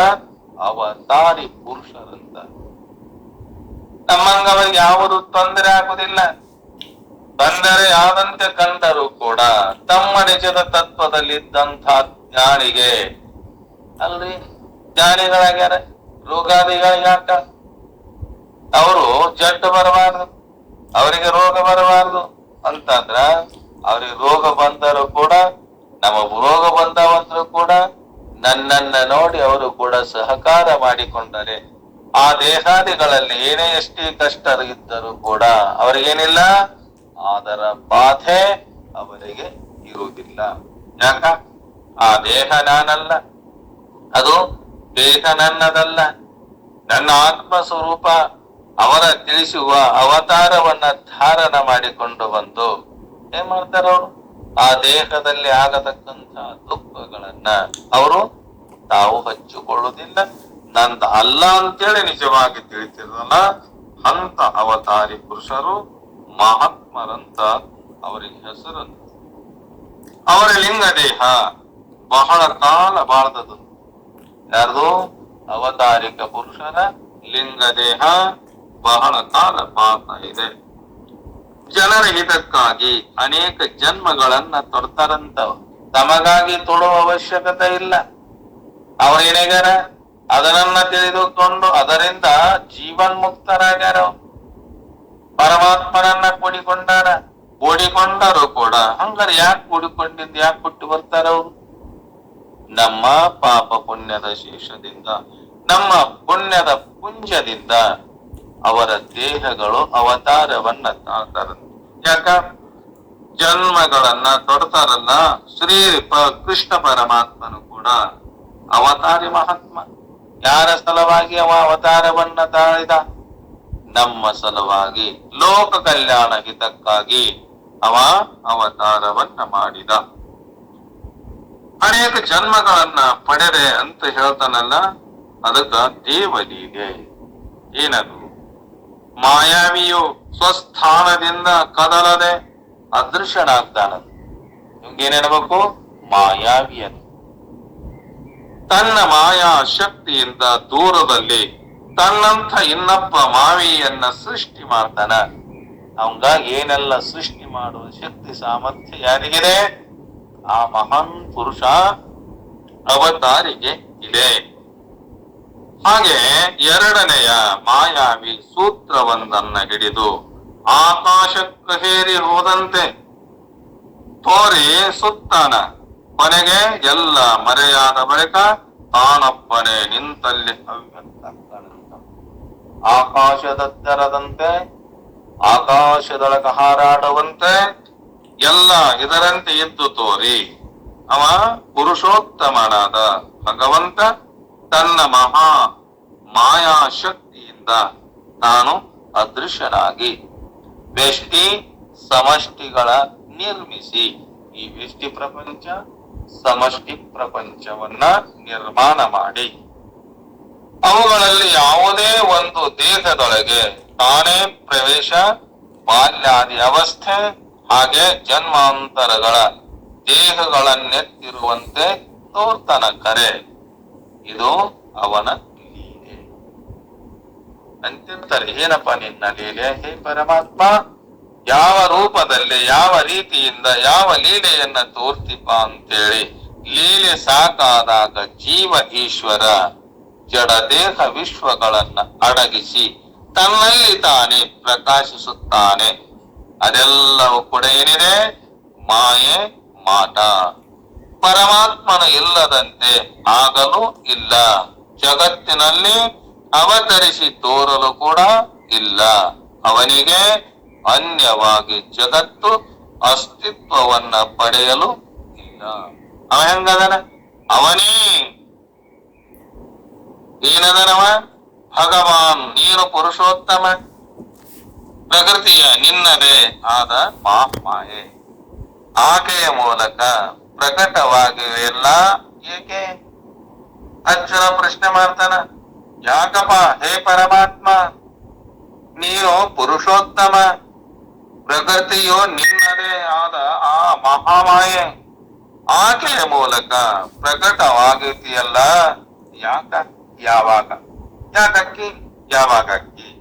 ಅದನ್ನೊಂದಿಷ್ಟು ನನಗ ತಿಳಿಸಿ ಹೇಳು ಅಂತೇಳಿ ಅರ್ಜುನ ಶ್ರೀಕೃಷ್ಣ ಪರಮಾತ್ಮನನ್ನ ಕುರಿತು, ಯಾಕಪ್ಪ ನೀನು ಇಷ್ಟೆಲ್ಲ ದೇಹಗಳನ್ನ ತೊಟ್ಟುಕೊಂಡು ಬಂದು ನಿನ್ನ ಪ್ರಕೃತಿ ಎಂಬ ಮಾಯೆ ಅದರ ಜೊತೆಗೆ ಜೀವನವನ್ನ ಮಾಡ್ತೀಯಲ್ಲ, ಅದು ಏಕೆ? ನಾನು ಜನ್ಮರಹಿತನು, ಅವಿನಾಶಿ ಸ್ವರೂಪನು ಆಗಿದ್ದರೂ ಕೂಡ ಮತ್ತೆ ಎಲ್ಲ ಪ್ರಾಣಿಗಳ ಜನ್ಮಗಳನ್ನ ಪಡೆದೇ ಆದರೂ ಕೂಡ ಒಡೆಯನು. ಸಕಲ ಪ್ರಾಣಿಗಳಿಗೂ ಕೂಡ ನಾನೇ ಒಡೆಯ. ನನ್ನ ಪ್ರಕೃತಿಯಿಂದ ಆಶ್ರಯಿಸಿಕೊಂಡು ನನ್ನ ಯೋಗ ಮಾಯೆಯ ಮೂಲಕ ಅವತರಿಸುತ್ತೇನೆ. ನಾನೇನ್ ಮಾಡ್ತೇನೆ? ನನ್ನ ಯೋಗದ ಮಾಯೆಯಿಂದ ನಾನು ಅವತರಿಸುತ್ತೇನೆ. ಭಗವಂತನ ಅವತಾರದ ಪ್ರಕಾರವನ್ನ, ಅವತಾರ ಶರೀರದ ಸತ್ಯತ್ವವನ್ನ, ಅವತಾರಕ್ಕೆ ಕಾರಣವನ್ನ ಹೇಳಿ ನಾನು ಅಜಸ್ವರೂಪ, ನಾನು ಎಂದೆಂದು ಹುಟ್ಟಿದವನಾಗಿಲ್ಲ. ನಾ ಹೆಂಗದೇನೆ? ಅವ್ಯಕ್ತ ಆತ್ಮ ಅದೇನೆ. ಅಂದ್ರ ಜ್ಞಾನ ಶಕ್ತಿ ಸವೆದು ಹೋಗುವ ಸ್ವಭಾವದವನು ನಲ್ಲವಾದರೂ ಕೂಡ ನನಗೇನಿಲ್ಲ. ಎಷ್ಟೇ ದೇಹಗಳು ಬಂದು ಹೋಗ್ಯವಾದ್ರೂ ಕೂಡ ಆ ದೇಹದಲ್ಲಿರತಕ್ಕಂಥ ಜ್ಞಾನ ನಾನು ಬಲ್ಲವನಾಗೇನಿ. ಭೂತಗಳ ಬ್ರಹ್ಮನ ಮೊದಲಾಗಿ ಸ್ಥಾವರ ಜಂಗಮದವರೆಗಿನ ಪ್ರಾಣಿಗಳ ಈಶ್ವರನಾಗಿದ್ದರೂ ಕೂಡ ಪ್ರಕೃತಿಯನ್ನ ವಶಪಡಿಸಿಕೊಂಡು ದೇಹ ಉಳ್ಳವನಾದಂತೆ ಹುಟ್ಟಿದವನಂತೆ ನಾಗೇನೆ ಅರ್ಜುನ. ನೀನ್ ಇದನ್ನ ತಿಳ್ಕೋ, ದೇಹ ನನಗೂ ಬಂದಂತೆ ಕಂಡವರು ಕೂಡ ಆದ್ರೂ ನನ್ನ ದೇಹಗಳು ಅವು ಅಲ್ಲ. ಆತ್ಮ ಮಾಯೆಯಿಂದ ಎಂದರೆ ತನ್ನ ಮಾಯೆಯಿಂದ ಹುಟ್ಟುವವನೇ ಹೊರತು ಇದರಂತೆ ನಿಜವಾಗಿ ಹುಟ್ಟುವುದಿಲ್ಲ. ಈ ಸ್ಥೂಲ ದೇಹ ನಿನ್ನದೈತಲ್ಲ, ಇದರಂತೆ ನಾನು ಹುಟ್ಟುವವನು ಅಲ್ಲ. ಅವನು ಒಂದು ದಿನ ಹುಟ್ಟಿಲ್ಲ, ಇನ್ನೊಂದು ದಿನ ಸಾಯಲಿಲ್ಲ. ಅವನು ಎಂದೆಂದಿಗೂ ಇರುವವನು, ಸಕಲ ಜೀವಿಗಳಿಗೂ ಒಡೆಯ. ಆದರೂ ತನ್ನ ಮಾಯೆಯನ್ನ ವಶಪಡಿಸಿಕೊಂಡು ಅವತಾರವನ್ನ ತಾಳ್ತಾನಲ್ಲ. ಇತರ ಜೀವಿಗಳಂತೆ ತನ್ನ ಕರ್ಮಗಳಿಗೆ ಅನುಸಾರವಾಗಿ ಅವ ಏನ್ ಮಾಡ್ತಾನ? ಜನ್ಮವನ್ನ ತಳೆಯುವುದಿಲ್ಲ. ಶ್ರೀಕೃಷ್ಣ ಪರಮಾತ್ಮ ರಾತ್ರಿ ದಿವಸ ಕ್ರಮಾವೃತ್ತಿಗಾರ ಕಾರಣನೋ, ಭೌತ ಪ್ರಪಂಚ ನಿಯಮಕದಾರೋ ಅವನೇ, ವಾತಾವರಣ ವೈಪರೀತ್ಯಕಂ ಕಾರಣನು, ಏತು ರಾಹುವಮವನೇ ಮರುಳ ಪುಣ್ಯ. ರಾತ್ರಿ ಮತ್ತು ಹಗಲುಗಳು ಒಂದಾದ ಮೇಲೊಂದು ಬರುವ ಸರದಿಗಳಿಗೆ ಮತ್ತು ಈ ಭೌತ ಪ್ರಪಂಚದ ನಿಯಮಗಳಿಗೂ ಯಾವನು ಕಾರಣಕರ್ತನು? ಈ ಹಗಲು ರಾತ್ರಿಗಳು ಬರ್ತಾವಲ್ಲ. ಹಗಲಿ ಬಂದೈತಂದ್ರ ರಾತ್ರಿ ಮುಗಿದ ನಂತರ ಹಗಲಿ ಹೆಂಗ ಹೀಗೆ ಇವು ತಿರುಗುತ್ತಾವಲ್ಲ, ತಿರುಗುವ ಎಲ್ಲದಕ್ಕೂ ಸರದಿ ಬರುವ ಈ ಭೌತ ಪ್ರಪಂಚದ ನಿಯಮಗಳಿಗೂ ಯಾವನು ಕಾರಣಕರ್ತನು? ಅವನೇ ಹವಾಮಾನ ಮತ್ತು ಪರಿಸರಗಳ ವಿಪರೀತಗಳಿಗೂ ಕೂಡ ಅವನೇ ಕಾರಣನಾದವನು. ಏನಾಗೇನವ? ಎಲ್ಲದಕ್ಕೂ ಅವನೇ ಕಾರಣ. ರಾಹು ಮತ್ತು ಕೇತುಗಳು ಅವನೇ. ಈಗ ರಾಹು ಕಾಲ ಅಂತಾನ, ಕೇತು ಸೂರ್ಯನಿಗೂ ಕೂಡ ಗ್ರಹಣ ಹಿಡಿಬಹುದು, ಚಂದ್ರನಿಗೂ ಕೂಡ ಗ್ರಹಣ ಹಿಡಿಬಹುದು. ಅವರು ತಮ್ಮ ಪ್ರಕಾಶವನ್ನ ಕಾಣಲಾರದಂತೆ ಮಾಡುವ ರಾಹುನಂಗಿನಂತಾರಲ್ಲ, ರಾಹು ಕೇತುಗಳು. ಅದರಂತೆ ಏನದರವ? ಅವನೇ ಬುದ್ಧಾತ್ಮನು ಒಂದು ದೇಹದಿಂದ ಇನ್ನೊಂದು ದೇಹಕ್ಕೆ ಹೋಗ್ತಾನಲ್ಲ. ಈ ಜನ್ಮದಲ್ಲಿ ಒಂದು ದೇಹವನ್ನ ಹೊಂದಬಹುದು, ಮುಂದಿನ ಜನ್ಮದಲ್ಲಿ ಇನ್ನೊಂದು ಬಗೆಯ ದೇಹವನ್ನು ಹೊಂದನಲ್ಲ. ಆದರೆ ಭಗವಂತನು ಇತರ ಜೀವಿಗಳಂತ ಅಲ್ಲ. ಈಗ ನಮ್ಮ ದೇಹ ಈ ಜನ್ಮದಲ್ಲಿ ಬೇರೆ, ಮತ್ತೊಂದು ಜನ್ಮದಲ್ಲಿ ಮತ್ತೊಂದು ದೇಹ ಬೇರೆ. ಇಂಥ ದೇಹಗಳನ್ನ ನಾವೆಲ್ಲರೂ ಕಳೆದವಲ್ಲ, ಅವು ಬೇರೆ ಬೇರೆ ಅಲ್ಲ ಅಂತ ನೀನು ತಿಳಿದುಕೋ. ಅವನು ಎಂದಿಗೆ ಹುಟ್ಟಿಲ್ಲ. ಯಾರು? ಆ ಪರಮಾತ್ಮ ಎಂದೆಂದು ಹುಟ್ಟಿದವನು ಅಲ್ಲ. ಅದು ನಮ್ಮ ನಿಮ್ಮೆಲ್ಲರ ಸ್ವರೂಪ. ಅದೆಂದಿಲ್ಲ, ಎಂದು ಹುಟ್ಟಿಲ್ಲ, ಎಂದು ಸಾವಿಲ್ಲ. ಎಂದೆಂದಿಗೂ ಶಾಶ್ವತವಾಗಿ ಇರುವವನು. ಅಂತೆಯೇ ಅವನಿಗೇನಿಲ್ಲ, ಸಾವು ಇಲ್ಲ. ಆತ್ಮ ಸ್ವರೂಪಕ್ಕ, ಬ್ರಹ್ಮ ಸ್ವರೂಪಕ್ಕ ಎಂತೆಂದು ಸಾವು ಇಲ್ಲ. ಇದನ್ನೇನು ತಿಳ್ಕೊಂಡು ಪ್ರಪಂಚದಲ್ಲಿರುವ ಸಕಲ ವಸ್ತುಗಳಿಗೆ ಅವನೇ ಮೂಲ ವಸ್ತು, ಅವನನ್ನ ಅರಿತರೆ ನಾವು ಇನ್ನೇನು ಅರಿಯಬೇಕಾಗಿಲ್ಲ. ಆ ಭಗವಂತನನ್ನ ಅರಿತರೆ, ನಮ್ಮ ನಿಜವಾದ ಸ್ವರೂಪವನ್ನ ನಾವು ತಿಳಿದರೆ, ಅದಕ್ಕ ಒಂದನ್ನು ಅರಿತರೆ ಎಲ್ಲವನ್ನ ಅರಿತಂತೆ ಆಗದು. ಈ ನಾವು ಬಂದಾಗ ಆ ಪರಮಾತ್ಮನನ್ನ ತಿಳಿದುಕೊಂಡಾಗ ಇನ್ನೊಂದು ಯಾವುದು ತಿಳಿಯಬೇಕೆನ್ನುವ ಇಚ್ಛೆ ಉಳಿದಿಲ್ಲ. ಅವ ಹೆಂಗದನ? ಅವನ ಅವಿನಾಶಿ ಅದನ, ಅವಂಗ ಎಂತೆಂದು ನಾಶ ಇಲ್ಲ. ಮಾತ್ರಷ್ಟೇ ಅಲ್ಲ, ಅವನು ಬದಲಾವಣೆಗಳಿಗೂ ಅತೀತನಾಗ್ಯಾನ. ಅವ ಹೆಂಗದನ? ಎಲ್ಲ ಜನರಂತೆ ಹುಟ್ಟುವುದರಿಂದ ಜನರು ಅವನು ತಮ್ಮಂತೆ ಇರುವ ಸಾಮಾನ್ಯ ಮನುಷ್ಯನೆಂದು ತಪ್ಪಾಗಿ ಅರ್ಥ ಮಾಡಿಕೊಂಡಾರಲ್ಲ. ಅವನೇನ್ ತಿಳ್ಕೊಂಡಾರ ಇವರು? ನಮ್ಮಂಗನ ಹುಟ್ಟ್ಯಾನವ, ನಮ್ಮಂಗ ಉಂತಾನ, ನಮ್ಮಂಗ ತಿಂತಾನ, ನಮ್ಮಂಗ ಜೀವನವನ್ನ ಮಾಡ್ತಾನಂತೇಳಿ ಆ ತಪ್ಪಾಗಿ ಅರ್ಥ ಮಾಡಿಕೊಂಡಾರಲ್ಲ. ಅವ ಹಾಗಲ್ಲ. ಅವನು ಸಕಲ ಜೀವಿಗಳಿಗೆ ಒಡೆಯ. ಅವನ ಇಚ್ಛೆಯಂತೆ ಭೂಮಿ ತಿರುಗುತ್ತಾ ಇದೆ. ಯಾರ ಇಚ್ಛೆಯಂತೆ? ಪರಮಾತ್ಮನ ಇಚ್ಛೆಯಂತೆ, ನಮ್ಮ ಆತ್ಮ ಸ್ವರೂಪದ ಇಚ್ಛೆಯಂತೆ. ಸೂರ್ಯಚಂದ್ರಾದಿಗಳು ಬೆಳಗಬೇಕಾತಂದ್ರು ಕೂಡ ಅವನ ಇಚ್ಛೆಯಿಂದಲೇ ಆ ಸೂರ್ಯಚಂದ್ರಾದಿಗಳು ಕೂಡ ಬೆಳಗುತ್ತಾರೆ. ಹಗಲು ರಾತ್ರಿ, ಹಗಲಿ ಚಂದ್ರ ಇರ್ತಾನಂದ್ರು ಕೂಡ ಸೂರ್ಯನ ಪ್ರಕಾಶದಲ್ಲಿ ಮಂದವಾಗಿ ಕಾಣ್ತಾನ. ಸೂರ್ಯನು ಅಸ್ತವಾದಾಗ ಚಂದಿರನ ಬೆಳದಿಂಗಳು ಕೂಡ ಅದು ಜಗತ್ತಿಗೆ ಎಲ್ಲ ಬೀಜಗಳಲ್ಲಿ ಕನಕನ ರೂಪ ಅಮೃತ ತುಂಬುವ ಶಕ್ತಿಯಾಗಿದೆ. ಅಂದ್ರ ಆ ಚಂದ್ರನ ಕಿರಣದಲ್ಲಿದವ. ಆ ಕಾಳಿನಲ್ಲಿ ರಸ ಆಗಬೇಕಾದ್ರೂ ಕೂಡ ಚಂದ್ರನ ಕಿರಣಗಳು ಆ ಕಾಳಿನ ಮೇಲೆ ಬಿದ್ದಾಗ ಅಮೃತ ಪ್ರಾಯವಾದ ರಸ ತುಂಬುವ ಶಕ್ತಿ ಆ ಚಂದ್ರನಿಗೆ ಇದೆ. ಸೂರ್ಯನ ಕಿರಣಗಳಲ್ಲಿ ತುಂಬುವ ಶಕ್ತಿ ಇದೆ. ಅಂತ ಸೂರ್ಯಚಂದ್ರಾದಿಗಳು ಕೂಡ ಬೆಳಗಬೇಕಾತಂದ್ರ ಈ ಭಗವಂತನ ಇಚ್ಛೆಯಿಂದಲೇ ಬೆಳಗ್ತಾರ. ಸೂರ್ಯ ಅವ ಉರಿತಾನ, ಚಂದ್ರನು ತಿರುಗುತ್ತಾನ, ಗಾಳಿ ಬೀಸ್ತದಲ್ಲ.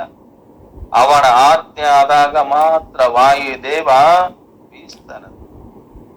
ಒಂದು ಸಲ ಏನಿ ಬೀಸಬಾರಂತ ಆಜ್ಞೆ ಮಾಡಿದ್ನಂದ್ರ ನಾವ್ ಎಲ್ಲಿರ್ತೇವಲ್ಲ ಅಲ್ಲೇ ಶಿವ. ಶ್ವಾಸ ಉಚ್ಛ್ವಾಸ ಹೇಗೆ ನಿಂತಾಗ ಈ ದೇಹವನ್ನ ಬಿಟ್ಟು ಹೋಗತ್ತಲ್ಲ, ಅವನ ವ್ಯವಸ್ಥೆಯಿಂದ ಅವನ ಆಜ್ಞೆಯಂತೆ ವಾಯುದೇವ ಏನ್ ಮಾಡ್ತಾನ? ಗಾಳಿಯನ್ನ ಬೀಸ್ತಾನ. ಅವನೇ ಅವುಗಳ ನಿಯಾಮಕ ಅಂದ ಮೇಲೆ ಅವನಿಗೆ ಅವುಗಳ ವ್ಯವಹರಿಸುವ ಕ್ರಮ ತಿಳಿದೇ ಇದೆ. ಆ ಪರಮಾತ್ಮನಿಗೆ ಏನೆಲ್ಲ ತಿಳಿದಿದೆ. ರಾತ್ರಿ ಬೆಳಗು ಆಗುವುದು ಅವನಿಂದ, ಮಾಯೆಯು ಅವನಿಗೆ ಅಧೀನವಾಗಿ ಕೆಲಸ ಮಾಡ್ತಾ ಇದೆ. ನಮಗ ರಾತ್ರಿ ಹಗಲು ಬರಬೇಕಾದ್ರೂ ಕೂಡ ಅವನಲ್ಲಿ, ಅವನ ಸಾನ್ನಿಧ್ಯದಲ್ಲಿ ಇರತಕ್ಕಂಥ ಮಾಯೆ ಅವನ ಅಧೀನವಾಗಿ ಕೆಲಸ ಮಾಡ್ತಾ ಇದೆ. ಶಾಲ್ವನು ಶ್ರೀಕೃಷ್ಣನ ತಂದೆಯಾದ ವಸುದೇವನ ಮಾಯಾ ಮೂರ್ತಿಯನ್ನ ವಧಿಸಿದಾಗ ಏನಂತನವ? ಶ್ರೀಕೃಷ್ಣ ಪರಮಾತ್ಮನು ಕೂಡ ಒಂದು ಮುಹೂರ್ತ ದುಃಖಿತನಾದರೂ ಅದು ಮಾಯೆಯ ಪ್ರದರ್ಶನ ಅಂತ ತಿಳಿದುಕೊಳ್ತಾನು. ಯಾರು? ಆ ಪರಮಾತ್ಮ. ವಾ ಶೋಕ ಮೋಹ ಸ್ನೇಹೋ ವಾ ಭಯಂ ವಾ ಯೋಜ್ಞ ಸಂಭವ ವಾ ಖಂಡಿತ ವಿಜ್ಞಾನ ಜ್ಞಾನೇಶ್ವರ್ಯ ಸ್ವಖಂಡಿತ ಕಹ ಶೋಕ ಮೋಹ ಸ್ನೇಹ ವಾ ಭಯಂ ವಾ ಯಹ ಸಂಭವ ವಾ ಚ ಅಖಂಡಿತ ವಿಜ್ಞಾನ ಜ್ಞಾನೇಶ್ವರ್ಯ ಖಂಡಿತ. ಏನಂತಾರ ಅವರು? ಅಜ್ಞಾನದಿಂದ ಉಂಟಾಗುವ ಶೋಕ. ನಮಗೆ ಶೋಕ ಬರಬೇಕಾದ್ರೂ ಕೂಡ ಯಾಕೆ ಬಂದಿದೆ? ನಮ್ಮ ಅಜ್ಞಾನದ ಆವರಣದಿಂದ ಆ ಶೋಕ ಉಂಟಾಗಿದೆ. ಮೋಹ ಸ್ನೇಹ ಭಯಗಳ ಅಲ್ಲಿ ಎಲ್ಲಿ ಶೋಕ ಇದೆ, ಎಲ್ಲಿ ಮೋಹ ಇದೆ, ಎಲ್ಲಿ ಸ್ನೇಹ ಇದೆ, ಆ ಭಯಗಳಲ್ಲಿ ಪರಿಪೂರ್ಣವಾದ ಜ್ಞಾನ ವಿಜ್ಞಾನ ಐಶ್ವರ್ಯಗಳಿಗೆ ನೆಲೆಯಾದ ದೇವ ವಂದ್ಯನಾದ ಪರಿಪೂರ್ಣನಾದ ಶ್ರೀಕೃಷ್ಣನೇ. ಅವ ಎಲ್ಲಿ? ಅದಕ್ಕ ಪ್ರಕೃತಿಯು ಏನಿದೆ ಅವನ ವಶದಲ್ಲಿ ಇರುವುದರಿಂದ ಅವನಿಗೆ ತನಗೆ ಇಷ್ಟ ಬಂದಾಗ ಆ ಪ್ರಕೃತಿಯನ್ನ ಆಶ್ರಯಿಸಿ ನಾನು ಮಾಡಬೇಕಂತ ತಾನು ಸಂಕಲ್ಪ ಮಾಡಿದಾಗ ಆ ಪರಮಾತ್ಮ ಸಂಕಲ್ಪ ಮಾಡಿದ ತಕ್ಷಣವೇ ಇಲ್ಲದ ಲೋಕವನ್ನುಂಟೆನಿಸುವುದು. ಒಳ್ಳ ಬ್ರಹ್ಮವನ ಇಲ್ಲಿ ಅನಿಸ್ತದ. ಯಾವುದು? ಅದು ಮಾಯ. ಜಗತ್ ಕಲ್ಯಾಣಗೋಸ್ಕರ ಭೂಲೋಕದಲ್ಲಿ ಜನಿಸ್ತಾನ. ಯಾಕವ ಜನಿಸಿದ? ಎಲ್ಲ ಲೋಕದ ಜನರನ್ನ ಉದ್ಧಾರ ಮಾಡುವಗೋಸ್ಕರವಾಗಿ, ಕಲ್ಯಾಣಗೋಸ್ಕರವಾಗಿ ಅವ ಏನ್ ಮಾಡಿದ? ಈ ಭೂಲೋಕದಲ್ಲಿ ಜನಿಸ್ತಾನ. ಅವನಿಗೆ ಯಾರ ಆಜ್ಞೆಯೂ ಬೇಕಾಗಿಲ್ಲ. ನಮ್ಮಂತೆ ಆಜ್ಞೆಯನ್ನ ತೆಗೆದುಕೊಂಡು ಇನ್ನೊಂದರ ಆಶ್ರಯ ಪಡ್ಕೊಂಡು ನಾವು ಹುಟ್ಟಿ ಬರ್ತೇವಲ್ಲ, ಹಾಗೆ ಆ ಪರಮಾತ್ಮನಿಗೆ ಯಾವ ಆಜ್ಞೆಯೂ ಬೇಕಾಗಿಲ್ಲ. ಹೆಂಗದನವ? ಸ್ವಯಂ ತಾನೇ ತನ್ನ ಆ ಜ್ಞಾನ ಧಾರಕದನ. ಅವ ಏತಕ್ಕಾಗಿ ಜನ್ಮ ತಾತನ. ಯಾಕದವ ಜನ್ಮ ತಾತನ? ತನ್ನ ಅಧೀನ ಇದೆಲ್ಲ ಹುಟ್ಟಬೇಕನ್ನೋದಿಲ್ಲ, ಸಾಯಬೇಕನ್ನೋದಿಲ್ಲ ಕೂಡ. ಆದರೂ ಕೂಡ ಯಾಕವ ಜನ್ಮ ತಾತನ? ದೇವನುದ್ದೇಶವೇನೆಂದನದು ನೀನಾರು, ಅವಶ್ಯಕವೇ ನಿನ್ನ ಅನುಜ್ಞೆ ಯಾತಂಗೆ.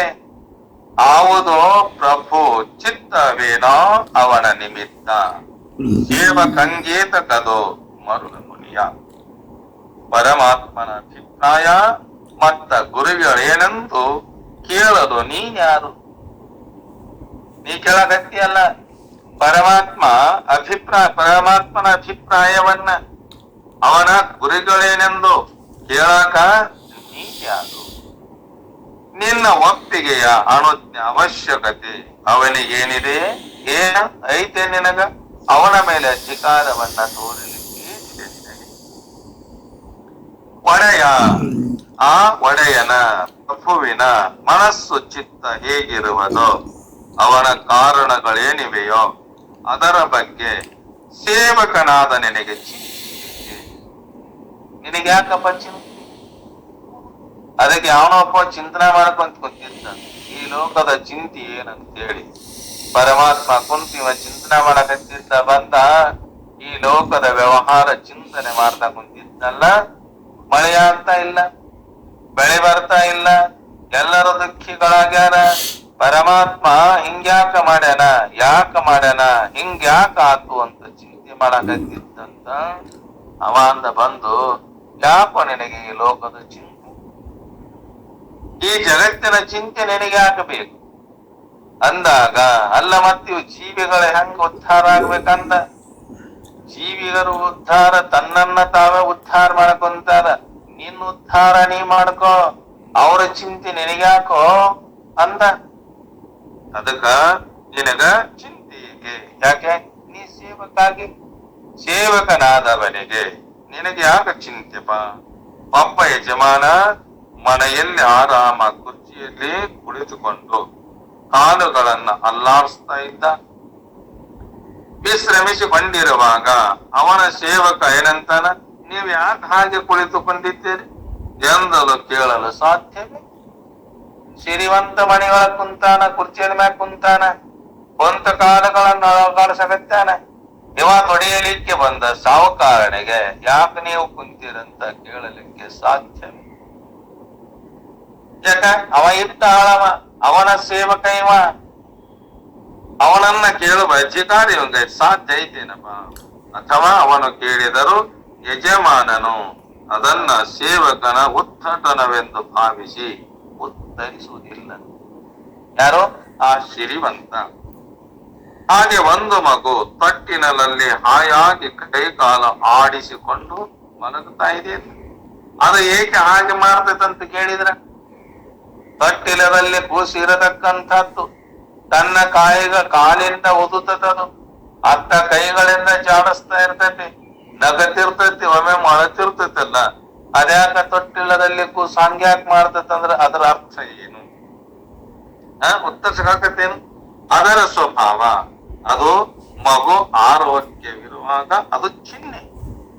ಆ ಕೂಸು ದೇಹದಿಂದ ಎಲ್ಲ ಆರಾಮ ಇದ್ದಾಗ ಅದೇನ್ ಮಾಡ್ತಂದ್ರ ತನ್ನ ಕೈ ಕಾಲುಗಳನ್ನ ಅತ್ತಿತ್ತಗಳಿಸಾಡಿಸಿ ನಗುದ ಮಾಡ್ತತಿ, ಚೀರಾಡುದ ಮಾಡ್ತಿರ್ತದ. ಅದು ಎಲ್ಲೇ ಆ ತೊಟ್ಟಿಲದಲ್ಲಿ ಮಲಗಿರುವಾಗ ಪರಮಾತ್ಮನ ಅಭಿವ್ಯಕ್ತಿಯು ಕೂಡ ಹಾಗೆ ಆಗಿದೆ ಅಂತ.